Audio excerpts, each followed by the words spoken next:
I just replaced the intermediate steering shaft on this 2017 Porsche Macan. It's pretty much the same thing as a Q5 as far as how the job goes. This is the steering shaft. The lower U-joint was seized. Super common on the Audis and these Macans as well.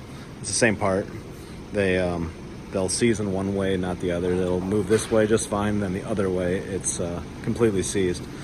So this one didn't really look bad, just looking at it. It doesn't have rust pouring out of the joint or anything like that, but it's, yeah, you could tell on the steering wheel it would be easy to turn, then stiff, easy, stiff, easy, stiff. That's kind of classic how a U-joint acts when you're turning the wheel. But the tip of this video here I'm trying to show is just when you're installing this, these grommets can be a fight. This is the hardest part of the job. The job's super easy.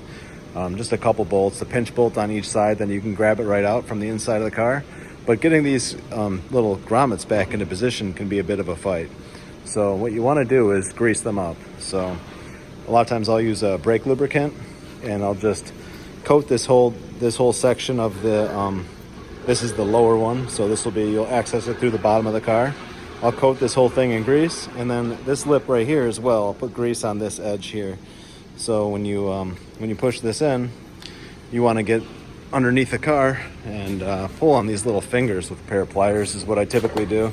So I'll typically have this all greased up. I'll pull on these fingers with a pair of pliers from underneath the car until this pops into position. Once I push this inner one into position from the inside of the car, I'll kind of push down on it real hard till it locks into place, then pull this. But that's the only thing that's kind of tricky about the whole job. The rest of it's pretty simple. And yeah, so that's it, something to look for. Thanks for watching.